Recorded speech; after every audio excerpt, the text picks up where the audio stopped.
Behind the Shades.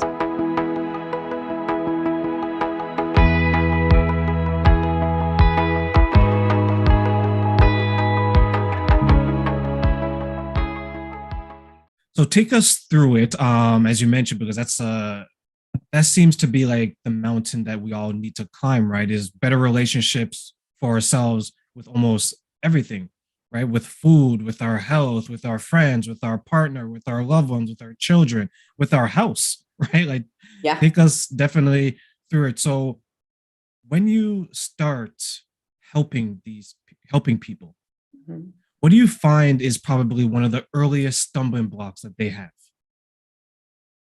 Um, that's a great question. I would say like the uncertainty of what's right slash successful. Like they're investing in themselves by working with me, and it's obviously important for them to see things move in a direction. But as humans, we learn more often by getting things wrong than by getting things right. Like when we get things right, we call it luck most of the time. We don't think like, oh, I did something. It's, oh, I got lucky. It's like, but did you? So, when you're working through someone's psychology, their thinking patterns have been their thinking patterns their entire life. So I literally have to tell my clients, like, let's get on the same page about what failure is. Because in coaching, failure is not the same thing as what you perceive it in normal life. In normal life, when people fail, they think, oh God, something's wrong with me. I did something wrong. And they, kind of tend to go into like the inner bully phase. But in coaching, that is like gold. Like, when did you choose these things? What asked you to take this step over here? What were you thinking? Were you thinking? Where were you focusing on? So just trying to help them understand like failure is gold, and there is no such thing as a right direction. It's more kind of healing the relationship they have with themselves by giving them permission to get things wrong and helping them actually utilize it as a learning experience. So then when they see the next time they kind of fall into that subtle experience again, they can see like, oh, wait, I did it differently. Or, oh, I noticed this is happening again and I can choose to do it differently. And, when you're talking about like weight loss or something, you can see on a scale or you can see in your clothes progress.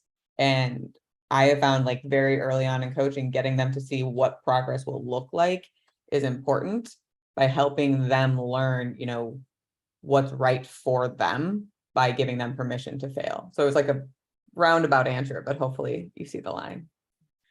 I agree. And you mentioned a good example when you said weight. I think it's easier to measure success when we can see it Mm-hmm. versus measuring success when we can feel it.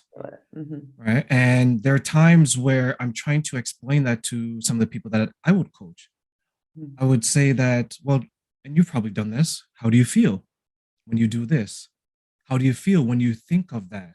Versus, I lost 10 pounds, I can fit into that dress, Mm-hmm. where it's a little bit different.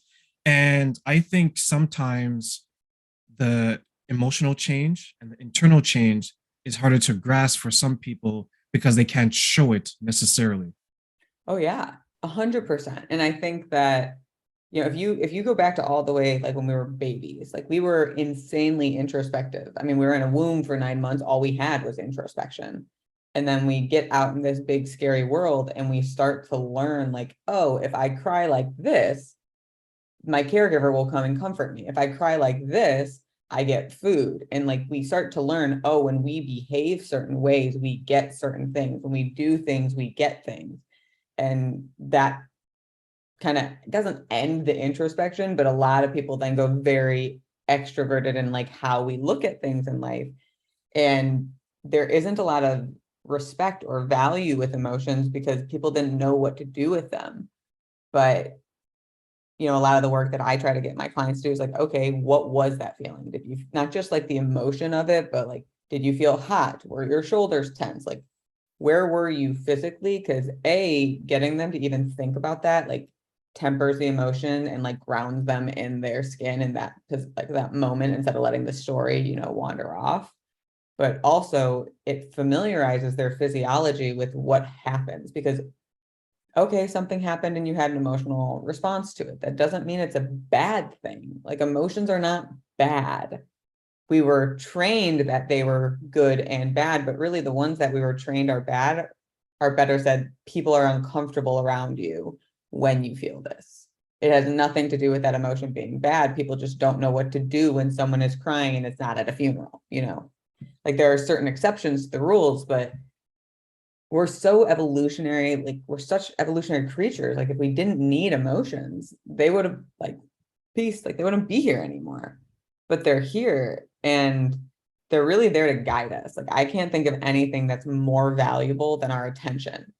And unfortunately, with a lot of the good emotions like joy, happiness, laughter, humor, any of that, that's so fleeting and we barely like capture that moment. We barely recognize it. But when we're anxious, when we're stressed, when we're scared, we are in that emotion and it consumes us. But we stop at the emotion. We stop at, oh, I'm afraid. Okay. And like, that's it. Or, oh, I'm stressed. Okay. But what does that mean? Why are you stressed? Like, you know, stress is what arises in us when something we care about feels threatened. Okay. So what is it that's feeling threatened? With that information, what intentional action can I take now that I know this is feeling that way? Like, using our emotions for us to guide us instead of like just trying to ignore that they exist, really. And I mean, I think that was a big challenge that a lot of people are facing, is no one was really taught how to process uncomfortable emotions.